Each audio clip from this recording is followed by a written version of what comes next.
Welcome to the CBS Radio Mystery Theater Archives, the only YouTube channel which has the original classic episodes of the CBS Radio Mystery Theater in order with no ads. Thank you for listening, and now, enjoy the show.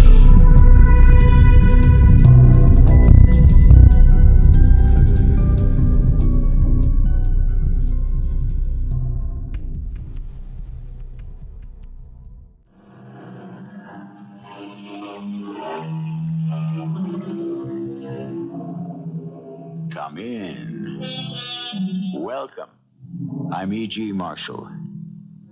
Nothing is secret that shall not be revealed, so the great book tells us. And yet, you think of the Herculean efforts that are made to keep things hidden. Nations spend billions of dollars on secrecy. Men and women desperately devote unlimited amounts of time and effort to prevent certain personal facts from coming to light. But sooner or later, a time comes for the truth to emerge. Then no pit is deep enough to hide it. No vault strong enough to confine it. And no friends devoted enough to deny it. Why did you want to see me? Step this way, Senator. A bit further off the road. Wait a minute. What is that? Anyone can see it's a pistol, Senator. I'm going to kill you. Why? I don't know you. You don't know me. That's true. Then why? Think, Senator. In all your life, have you ever done anything you deserve to die for?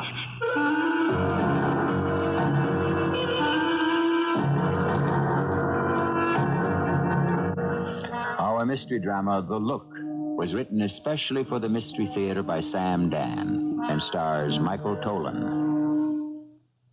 I'll be back shortly with Act One. As the poet said, I drank at every vine. The last was like the first. I came upon no wine so wonderful as thirst. Thirst. To thirst is to live. Just as we must constantly slake the thirst for water or wine, there are those who can never satisfy the thirst for love or for power. Our scene, one that is quite familiar to all by now, a public hearing held by a Senate subcommittee. Thank you, Mr. Chairman. I have only a few questions to put to this witness. Mr. Dorian, we are all unaware, completely innocent of how you make your living. Will you tell us the source of your income? I must respectfully refuse to answer that question, Senator. But you do have an income. I must respectfully refuse to answer that question. Respectfully. Are we then to understand that you have no income? I must respectfully refuse to answer that question.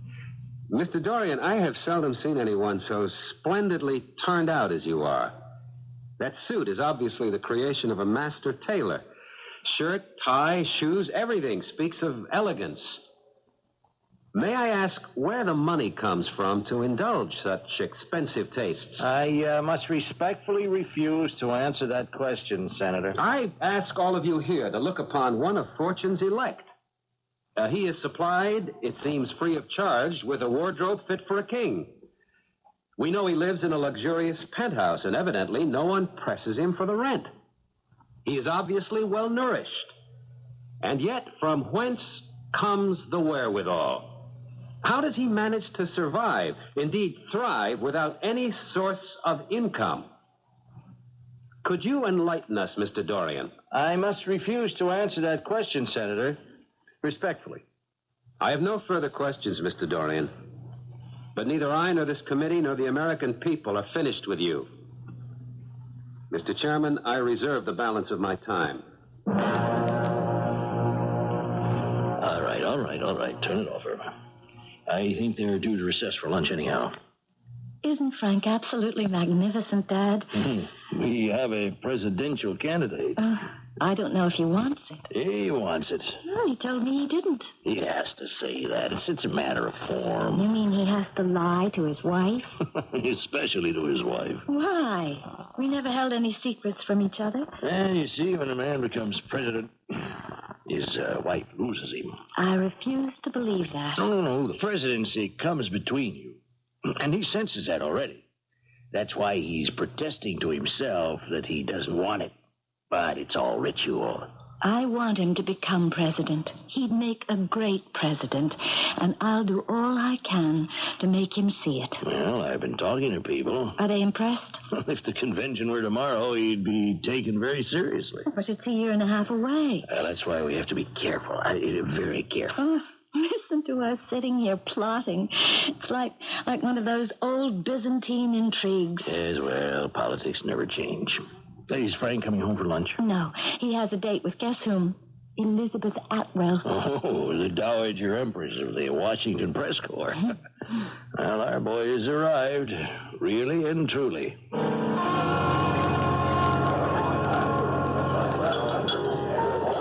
I must be losing my grip, Senator. I wonder what that means.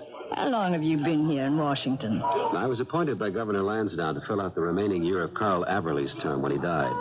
And then 4 years ago, I was elected on my own. 4 years. And I've never interviewed you. Why should you interview a junior senator from a small western state? I should have spotted you. You work hard, you do a good job, you're respected on both sides of the aisle. In addition, you also married well. I like to think so. Irma Hurley, smart, attractive, Lou Hurley's daughter. Lou Hurley, formerly Hurley and Bassett. Quite possibly the most prestigious law firm in Washington. Yes, Lou's retired.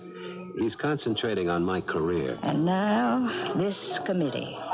You're making a great many friends. I'm a friendly person. Oh, and does it come over. A nice guy, but no pushover. Smart, decent, idealistic. I don't remember, Liz. Did I check my halo at the door when we came in? And this morning, the way you handled that, well, he is a punk, isn't he? The contrast between you was simply electrifying. Yes, he's a punk, the worst kind. A protected punk. But we'll find out who's behind him. And I'm sure there's considerable influence and power there. It can reach pretty high. I don't care how high it goes. Al Dorian belongs to me. That man and everything he stands for is an abomination. You mean that? Frank, I've seen them come and go since before you were born. Should you give away your age so readily? I'm supposed to be old, Frank. That means I can dispense wisdom. Such wisdom as... For one thing, we don't elect a man to high office, Frank. What we actually elect is his character. Men run on their records. What does that mean? A man starts life all over again once he's been chosen. The office works a peculiar chemistry on him. Do you follow me? I think I do. I've seen liberals become conservatives and the other way around. I have seen hawks become doves and also the reverse. So what a man really needs is the character to meet the incredible demands. I think you got it, Frank. Well, thank you. I hate to argue with one so wise and experienced. But surely you'll admit that appearances can be deceiving. Yes, to some people, but not to all. Not to me. How can you be sure? Did you ever hear of a Roman poet named Alienus? No? He was a manner poet. He wrote, Vultus fictus, oris rictus. Do you know what that means? No. Literally translated, it has to do with a fixed face and an open mouth. Yes? Actually, it means the look. What look? The look. That's what we gather from the sense of the poem, which just goes on and on. But what look is he talking about? The look you can see on every face if you search deeply. Now, my old Roman poet believed that man is commanded by the gods to tell the truth. I would agree. Therefore, he felt that the mouth offends the gods when it speaks a lie.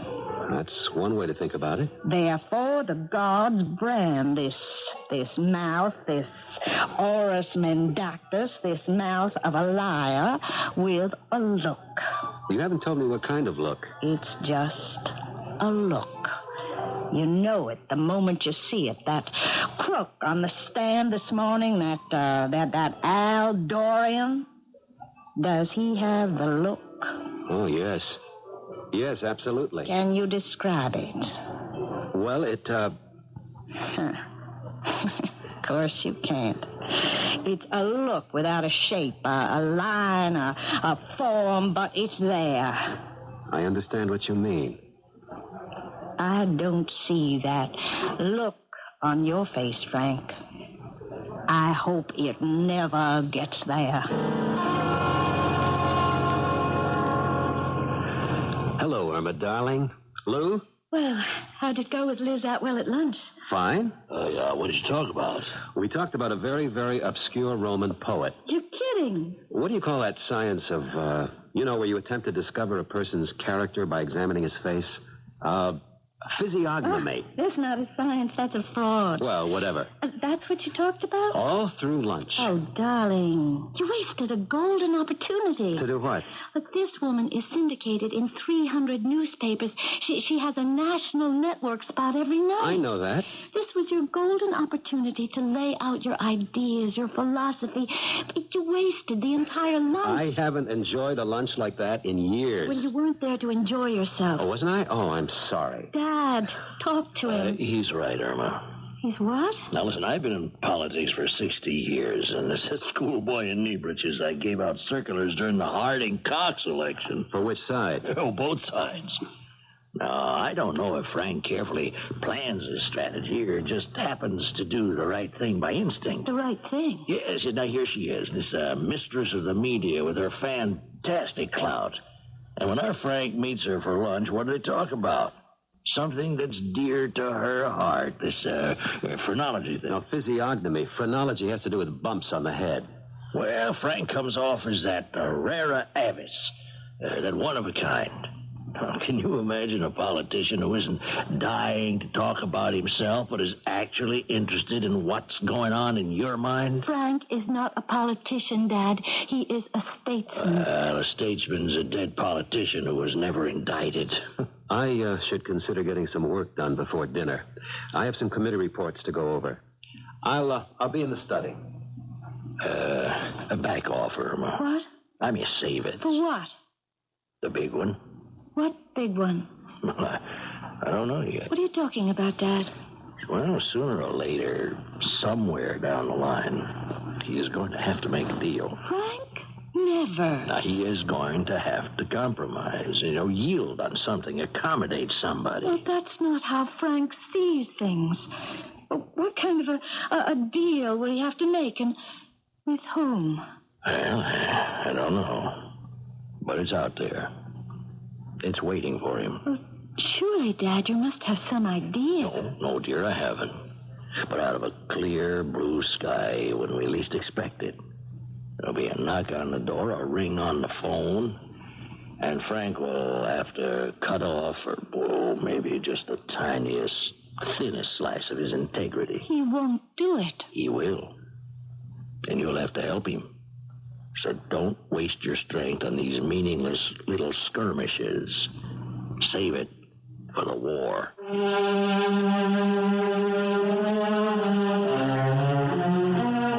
The war. Yes, it's true. Every day of our lives, we must fight to preserve and protect our integrity. We're assailed on all sides by the easy way, the convenient, perhaps the profitable way. And the higher we stand in the world, the stronger the temptation. As an experienced listener, you have already guessed that in the near future, Frank Stoddard is going to have to wheel and deal. With whom?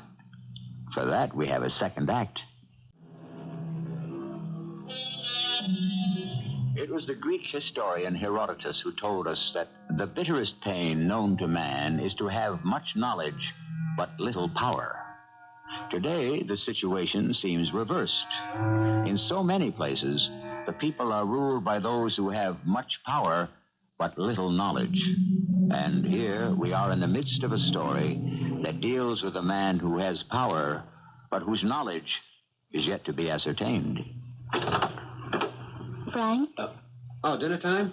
Darling, Am I a pain in the neck? How can you ask such a question? Now answer it. Sometimes. I don't mean to be. I know. I just know the country needs a man like you. I'm not thinking about that right now. You're not? I'm trying not to. But it's there. Yeah? Frank, I want you to make it. It's a long way off, Irma. No, not really. You've got it. What have I got? What are we talking about? The nomination. You're forgetting the primaries, the convention. Oh, that'll just be going through the motions. Pretty strenuous motions, if you ask me. You have it. Your problem is not to lose it. You think so? It's in your pocket. You seem so sure. It's a matter of timing. Timing? Look, you've come along at a moment when you're the brightest, freshest, most exciting face on the national scene. Thank you, kind lady. Darling, please get that and save me the trouble of turning down an invitation. Oh, I've learned how to do that with elegance and finesse. Hello? Is Senator Stoddard there? Well, the senator is out just now. May I take a message? Yeah, this is Al Dorian. Al Dorian? And how much you want to bet the senator just came in? One moment, please. Frank. Well, what do you know? Thank you, my dear. Hello? Yeah. Hey, hello. And what can I do for you? Well, that's what we ought to talk about, Senator. You had your opportunity to talk at the hearing. I mean, yeah, face to face, man to man, and off the record. I don't usually indulge in that kind of conversation. Hey, you're a lawyer. You used to be a DA. You know you got to give to get. And just what have you got to give? The name of the guy you want. And who might that be? What would I get for the name of the guy that pulls all the strings? That would have to be negotiated at a meeting of the full committee. No, Senator, I'm making a deal with you. I have no authority. I trust you, Senator. You want to meet me tonight? Where? My place over on the northwest. 2432 Bellison. Around 10 o'clock? 10 o'clock at 2432 Bellison. Nobody else is going to know about this till it's all set, huh? Nobody. Nobody. He wants to see you. It means he wants to make a deal. Frank, it's fantastic. It's to be kept a secret. I have to respect his confidence. I understand. Don't tell anyone.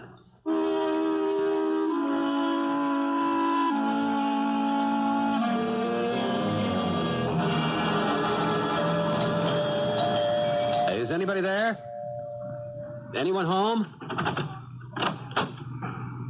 What the... What's wrong? Who's... Dorian, where's the light? Wait. Dorian. Oh, Dorian, what happened? I've been shot. That's what happened. Doctor, where's the... Oh, I see it. That's an emergency number. Dorian, are you... Hello? Hello, police. Police, listen. A man has been shot at 2432 Bellison. 2432. Get an ambulance here and hurry. You shut your mouth off, didn't you? No, believe me, I kept my word. Yeah. Dorian. Oh, maybe they figure they'd play it safe. Look, don't try to talk. Save your strength. What strength? Man, I'm dying. The ambulance will be here. What are you doing here? Look, save every ounce of strength. Who are you? Oh, I respectfully refuse to answer because what? Why didn't I want to answer? I can't remember. That's not important right now. I'm trying to remember the name of this guy. Nobody knows him, see? But drugs and girls and gambling. He owns it. He got all of it, you understand? Look, just try to be calm. Who are you? What are you doing here? I'm Senator Stoddard. Knight in shining armor. I'm gonna make you president of the United States. I'm a bum, but I'm gonna make you president. Even if you don't like my shoes, my shirt, my suit. I never said I didn't like them. I'm gonna give you something, and you can't give me nothing. I'm dying. Dorian, Can you tell me this man's I name? never squealed in my life. But this man killed you, Dorian. You're dying. Just hold on to me. Keep me here. I'll tell you his name.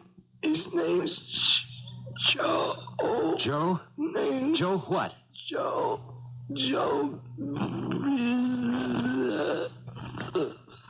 Joe Bizet? Is that it, Dorian? Dorian.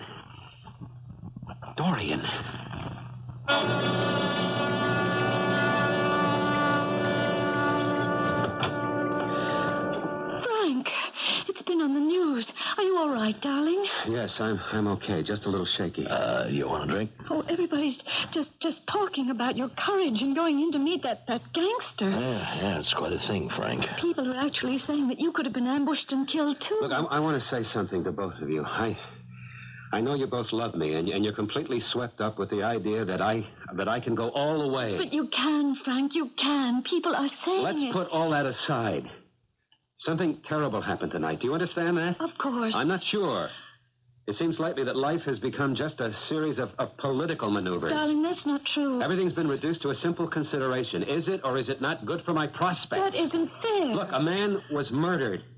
He may have been a punk, a gangster, a killer, but he had decided, for reasons of his own, to cooperate with the United States government. I understand. But there were those who said, "You shall not do it." And they killed him. They defied the people of the United States. They won't get away with it. I'm going to hunt them down, whoever they are. And not because it's going to be good for my prospects, but because I have no choice. Of course, Frank. Whether it wins me the presidency or costs me the presidency, I'm going to do it. Darling, I'm sorry. It's just that I get carried away by the I very know. I get carried away myself. It's a bug, and it bites you, and you itch all over, and the only cure is election. But right now I have a personal stake in a murder, and it won't be turned aside. And online you shouldn't. Now, if it happens to be good politics at the same time, well, that's so much gravy. Lou, you're incorrigible. The committee began as just another one of those ho-hum committees. Ride the current wave of law and order sentiment, get a few headlines, and then fade away as all of them do. But on this committee, we have Senator Frank Stoddard, who played it for real and for keeps. Now, it's not going to fade away quietly because there has been a murder. And each of us is outraged, as each one of us should be. Senator Stoddard is looking better and better every day. A fresh voice, a fresh face, a breath of fresh air. This is Liz Atwell. Good night. Thank you, Liz.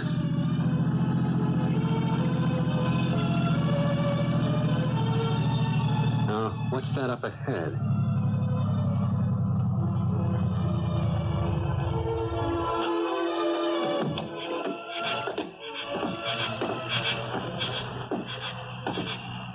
Have an accident? I could answer with that old gag, no thanks, I just had one.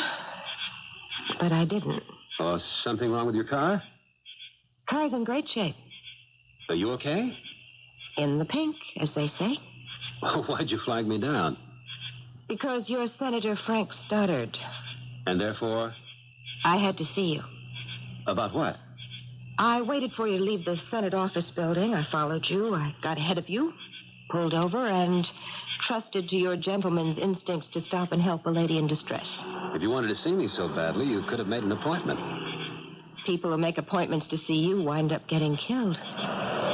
That only happened once. What's your name?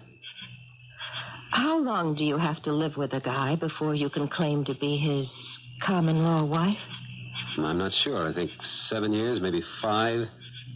Al and I had 9 together, so I guess that makes me Justine Dorian. Dorian? Yeah. All right, what do you want to see me about? Step this way, Senator. Let's get a bit further off the road. Wait a minute. What's that? Oh, what a question. Don't you know a pistol when you see one? It's only a .22 caliber, but it makes a neat little hole going in and kind of a jagged one going out. I'm going to kill you, Senator. Kill me? But why? You know why. No, I don't. Come on, Senator. I have to spell it out. Why do you want to kill me? Because you killed Al Dorian.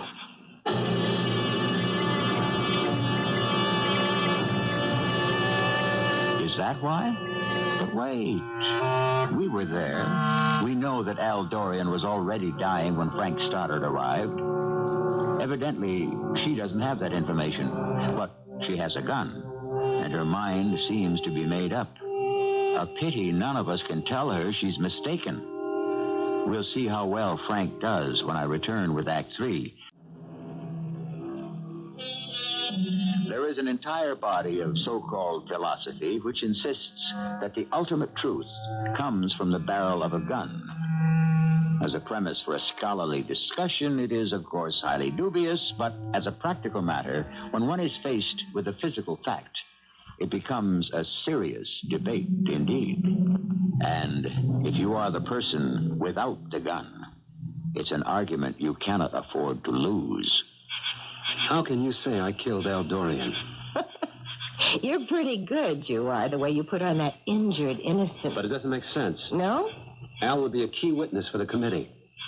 What is there about you? I know you're lying, but that face, that innocent face, those deep blue eyes, so filled with honesty, sincerity. In just a minute, you'll have me crying. What am I lying about? Oh, cut it out. You're talking to me. What am I saying that's making you so angry? We had this argument, Al and I. I said, Al, he knows he's playing a game. And Al said, no, he's a chump. He don't know. What don't I know? Al figured he could shake you down. All he had to do was tell you. And you'd cave in. Tell me what? I said, Al, it's dangerous. You can't fool around with those guys. But Al kept insisting. It'll be private between me and him. Who's going to know? But you had to kill him. Because he knew too much. Please, listen to me. Poor Al. Underneath, he was just small time. He didn't realize he was only playing a part. That you were playing a part. What part am I playing? What are you doing on that committee? Who are you kidding? You're there to make sure it doesn't get out of hand. To steer it away from your father-in-law. What did you say? Don't you take another step. What did you say? I'll shoot. What did you say? You're hurting me. What about my father-in-law? Let go of me. Tell me about my father-in-law. Tell me. No. And let go of that gun. I don't need a gun. I've already killed you. I killed you without it. What are you saying? You didn't know. I see it now. I'm sorry. No, I'm not sorry. Al's dead. That's all that counts. He's dead. The two of you. What about my father-in-law? Al told you just before he died. He didn't mention my father-in-law's name. I know that. But the name he did mention should have told you everything. He told me nothing. Joe Bizette. I never heard of it. Neither has anyone else. Joe Bizette. That's not the name. What is it then? Bassett. Joe Bassett. What? You know who Joe Bassett is. No, that's impossible. Why is it impossible? Joe Bassett was my father-in-law's partner. The famous law firm of Hurley and Bassett. You can't be serious. You can't even be sane. Why not? Lou Hurley and Joe Bassett, two of the most upright Come on, citizens. Bet. Lou Hurley handled the corporations and Joe Bassett took care of the criminals. Not that Lou's people weren't criminals, too. They just stole in a different way. Joe made the great courtroom reputation, the great mouthpiece. I refuse to believe a word of this. All those big mobsters. Joe Bassett saw how he could play his cards in such a way that they would be working for him. You can't prove any of this. And he did. He had enough on everybody to keep them all in line. Prove it. You know I'm telling the truth. Even if you are, which I doubt, why does Lou have to be involved? Lou knew. He kept his mouth shut and took his piece. Proof. Proof. Where's your proof?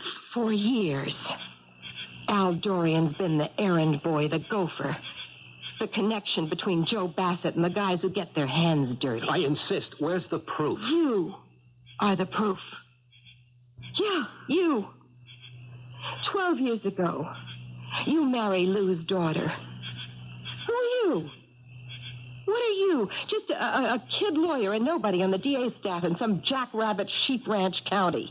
But you get an idea you want to run for your boss's job. Who put up the dough for your campaign? Lou loaned me $5,000, and my wife and I toured the state in my car. Good Lord, you really believe it? You think that's what does it? You shake hands with a couple of apple knockers, you invest a few thousand in some bumper stickers and buttons, and you're in? Who bought the votes?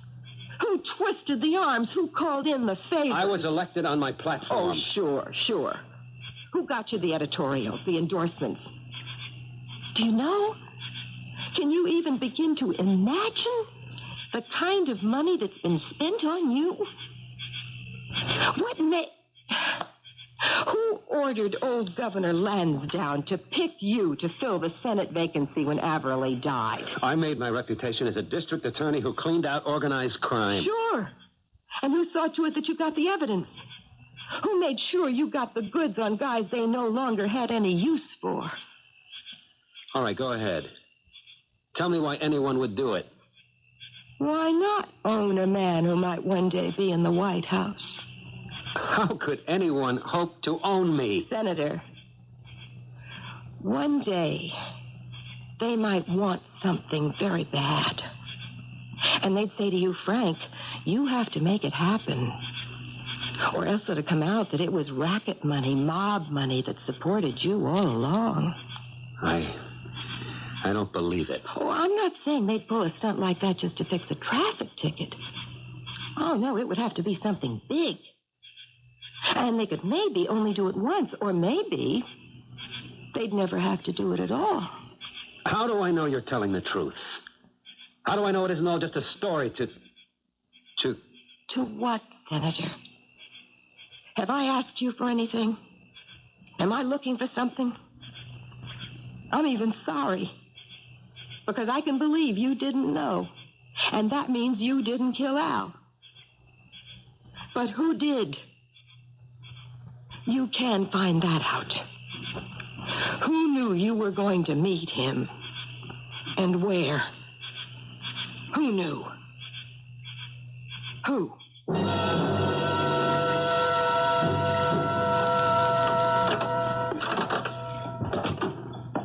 Darling, you're late. Yes, I'm very late. Something wrong? Irma, someone knew I was going to meet Al Dorian. But only you and I were aware of it. And I know I didn't tell anybody. Frank, what are you trying to say? Did you tell anybody? Well, why would I tell anyone? Did you? Well, of course not. Not even Lou? Oh, well... Well, what? I told you not to tell anyone. Lou isn't just anyone. Then you did tell him? Look, he wanted to know where you were going. But I said not to tell anyone. We have no secrets from Lou. Oh, is that a fact? Well, why don't we have any secrets from Lou? We're a married couple. Why can't there be things just between the two of us? Why did you tell him? Because he's my father. But I'm your husband. Where's your first loyalty? Frank, don't put it that way. You didn't answer the question. You have no right to talk to me like that, not after the way I've worked. Work for what? For your career. Who asked you? Frank, we're under a strain. I think I'm going to go inside right now before you or I say something neither one of us has any business saying and which can never be unsaid.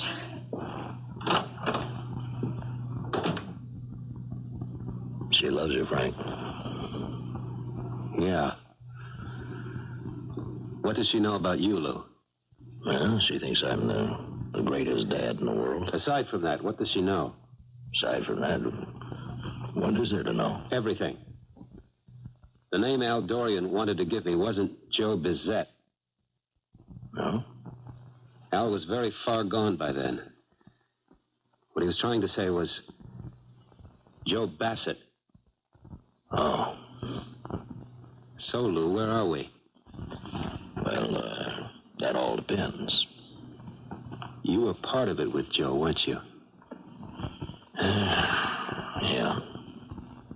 Why? The money. You were never a poor man. Well, I guess the answer is you have to have larceny in your heart. That was so easy. So now what do I do? Put my father-in-law and his partner on the witness stand? Well, you swore an oath, Frank. So that's what you have to do. You and Joe Bassett. You deny every word. Of course. And there's nothing on paper anywhere. No, not a syllable. It would be your word against that of a dead racketeer. He was the only one who knew we were involved. But I could give you a very hot time on that stand. Well, I know that. I might even shake something loose somewhere. Someone sitting in jail, or someone who has to make a deal with the cops or plea bargain with some district attorney might put two and two together and come forward. Yes, it's entirely possible. Of course, I would look great doing it. There are people who'd say, is this man so power-hungry he'd even try to railroad his own father-in-law? Look at how he's pistol whipping that fine, dignified old gentleman. It could end my career. Well, that shouldn't stop you. And it would also destroy my wife. Well, that shouldn't stop you either. The history of high office is filled with devastated wives. Now, you have your oath, and your job, and your duty. It comes down to this. I'm not tough enough or ruthless enough. Well, you have another alternative. Just forget the whole thing. I suppose that is a way out. We've always had graft, crime, corruption. Maybe we always will. And occasionally a hot young crusader comes along and makes a few waves. But it's all froth. Underneath, it's still business as usual. And giving me and Joe a hard time won't get you all that far. I've been out of it for quite a while. You know, Joe is a sick man. And already, new people, and we don't even know who they are, new people are moving in. So you advise me to forget it? It's over, Frank. It was a dim, forgotten, receding past. The murder of Al Dorian is very much in the present. Well, that was just kind of a last hurrah. And it was done for your sake. For my sake? Yes. To spare you this trauma. I'm sorry it was botched. He should have been dead before you got there. You're to get away with murder.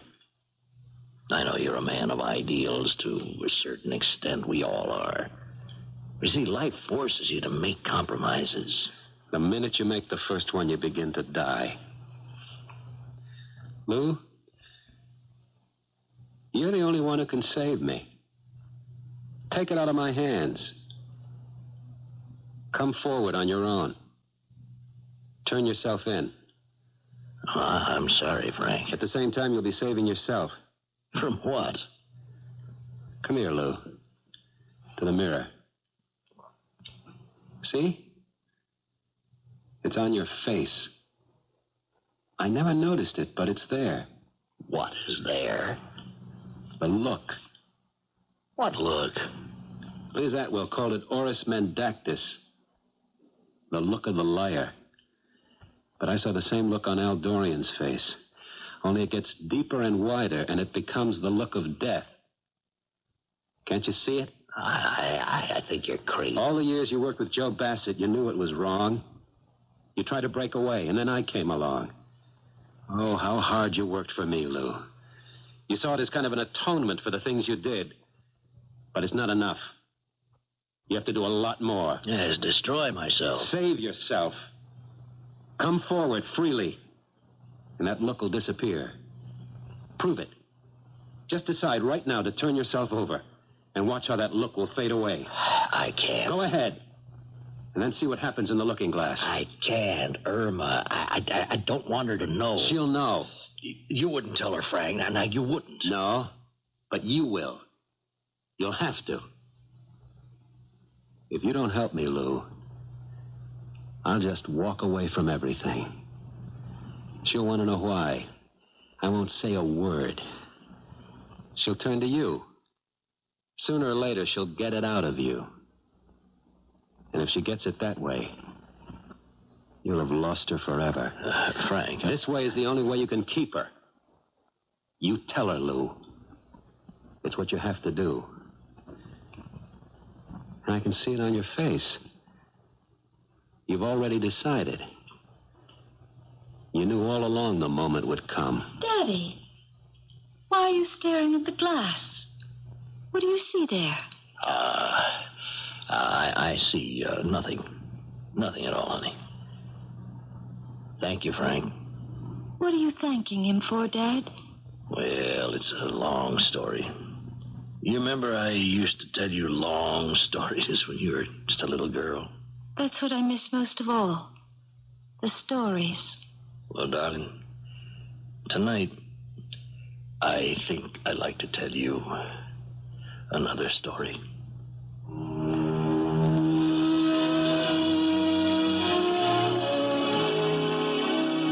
In a kind of wild and ironic way, it was as fantastic as any of the fairy tales he told her when she was a child. But unlike the fairy tales, it didn't have a happy ending. But it had a realistic ending. The ending life calls for, but so seldom gets. I shall return shortly. The look. How the ancients believed in it. To our remote ancestors, men were but materials used by the immortal gods, and they wrote on our faces. They wrote our fears, our fantasies, and our fate. Yes, the face of a human being is an open book, if only you know how to read it.